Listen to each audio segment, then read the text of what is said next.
Hey everybody, welcome to EduMatch. Thank you so much for joining us and for tuning in. So tonight is we're having a very special episode featuring Snap 17 contributing author Tara Linney. Welcome, Tara.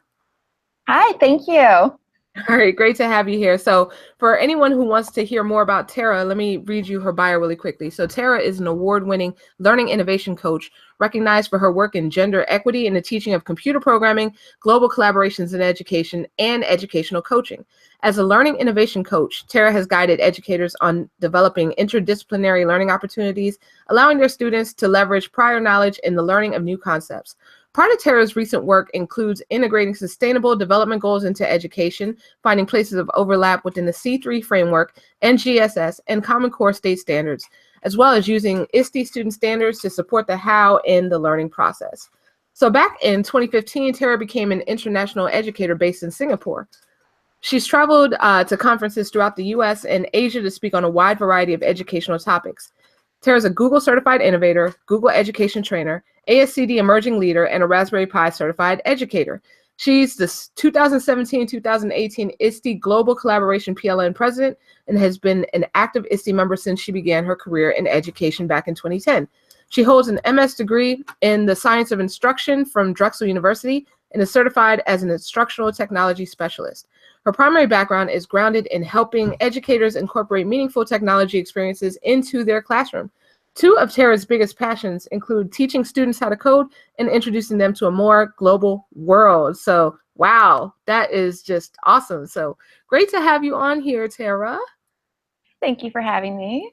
Yes, always a pleasure. Always a pleasure. All right, so we're going to jump right into it. So we heard about your background, but who or what inspired you to go into education? So I guess there were a couple of things. First, I had a kindergarten teacher who, I got in trouble for like drawing a butterfly the wrong way, and I was like, oh. And so I had always wanted to be a kindergarten teacher so I could remix that equation. But more importantly, ever since I was a very, very, very young child, I would donate like my allowance, I would do fundraisers, I would do anything that I could to help people. And so I'm a helper first and foremost. And so I had worked in nonprofit for the American Cancer Society, and that just wasn't really like fulfilling me the way that I had hoped it would. And so then I jumped into education and haven't really looked back. It's been great because you can see the impact that you're having on people on a daily basis, regardless of if it's teachers or students or a larger community. Absolutely. Absolutely. So you are also super connected. You are the ISTE Global Collaborations president, and you have been like an EduMatcher before EduMatch was even a thing. She's like EduMatcher number -1, because we were talking about it even before it began. So tell us about your journey to collaboration and what kinds of things have you learned in connecting with other educators? I've just become in collaboration, I've become so much more culturally aware than I was just residing in the US and just being like an American, right?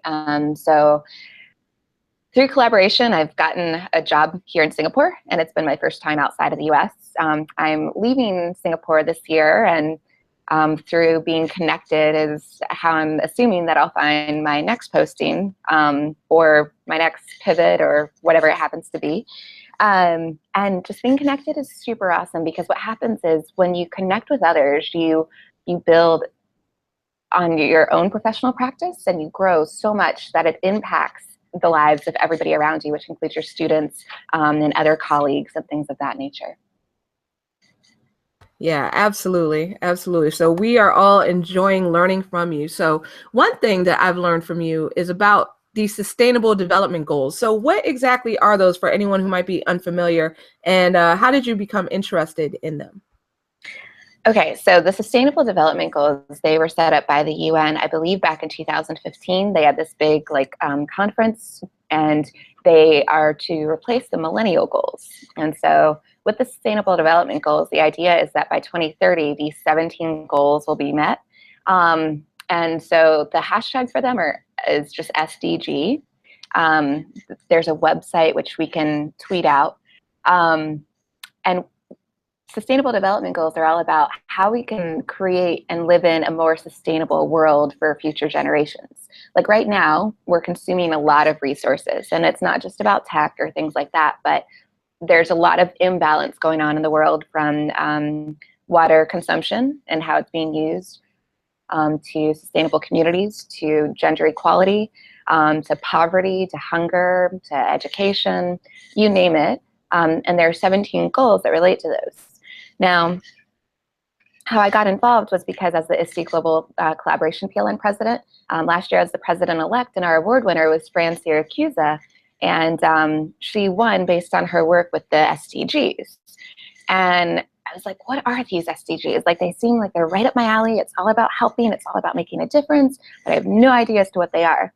So over the summer, Fran and I met up for coffee and for a Twitter chat, and face to face, and it was really great. She broke down what they were, why they're so important, and ever since then, I've just been seeing them in like everything. Like, you open your eyes and like there's another SDG. And the cool thing about the SDGs is that it brings the why into education. So we've got these different things of like how we do and what we do, but oftentimes we'll overlook why we do it. And the SDGs help to zone in on that why. Absolutely. And the why is so important. So just wanted to take a quick second to thank Peggy as well as Brian, who are chiming in on the YouTube Live. So thanks so much for watching. All right. So Tara, in your chapter, you wrote about the SDG. So tell us a little bit about what we can expect to see in your chapter in EduSnap 17. Okay. So in the chapter, and I won't like tell the whole chapter because, well, that would just give it away, but they are tried and true practices that incorporate the SDGs into education. One, which I'm super excited about, which we're working on today, is for a hackathon. It's actually a design hackathon, and with a design hackathon, it's not about like coding and building apps, but instead it's about looking at like your spaces, like your communities, and figuring out if there's going to be a renovation, which our school is going to undergo a renovation in the next few years, what things we should keep and why, and how we can reuse and upcycle and downcycle things for different purposes.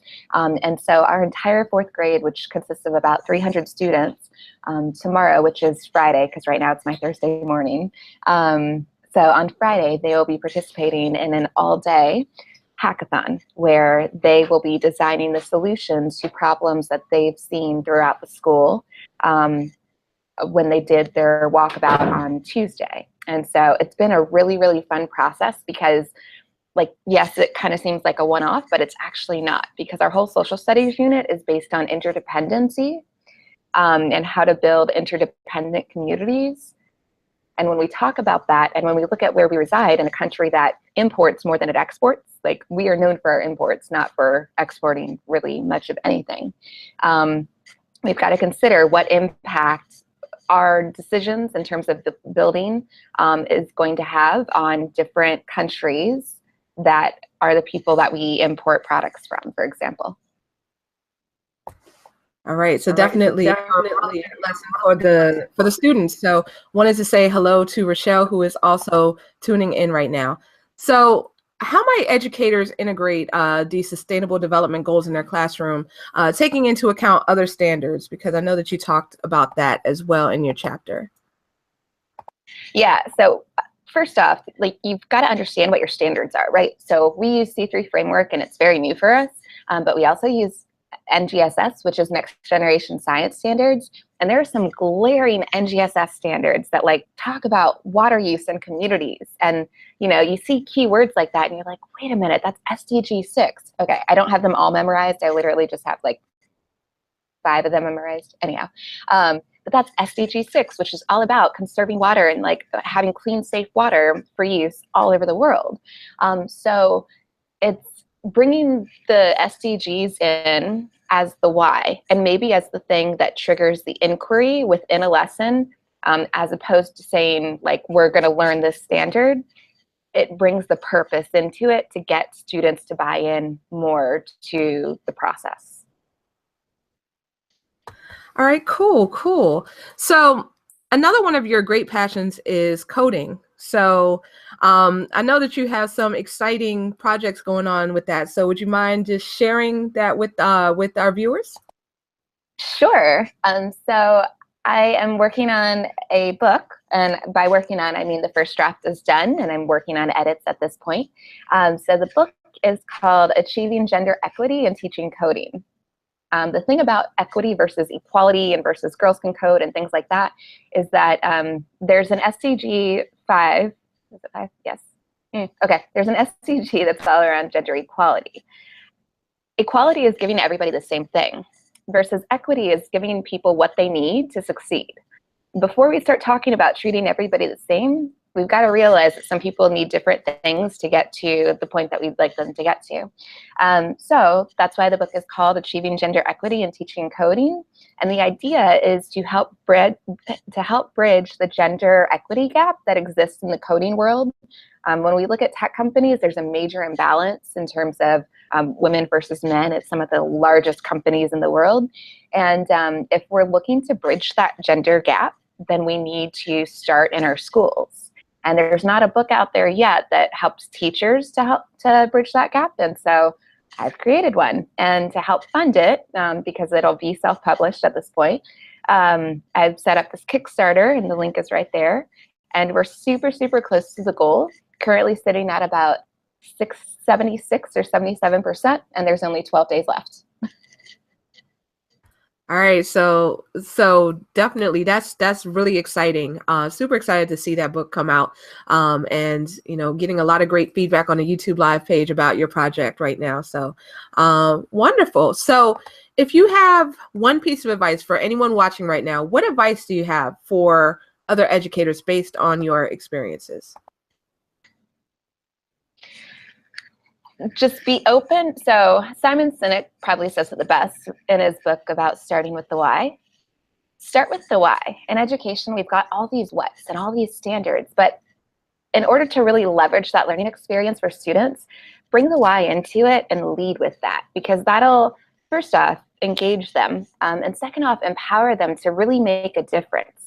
When they can see that there are problems that exist in the world and that they're not just learning something to learn it, then that really is how you bring the why into education.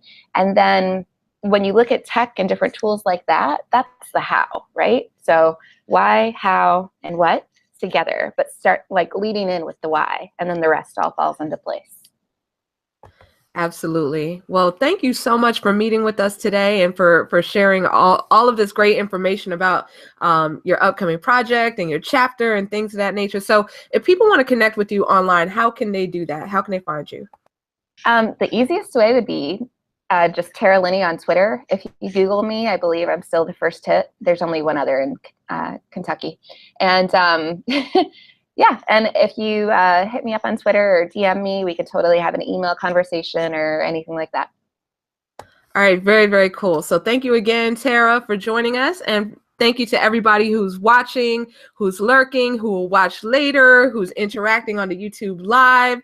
Definitely appreciate you all. So thanks for tuning in. So next episode will be on Sunday at a special time. So it's going to be a tweet and talk at a special time. There may not be a video panel. It's going to be the tweet up at TIE 17. So we're very happy to partner with MN Lead. So we're going to be doing a tweet up in the lobby of our lovely Grand Hyatt Hotel in Minneapolis, where the conference will be taking place. So definitely tune in 7 p.m. Eastern time, same bat channel, podcast with an S, .edumatch.org. So definitely check it out. So everyone have a fantastic evening, and thanks for joining.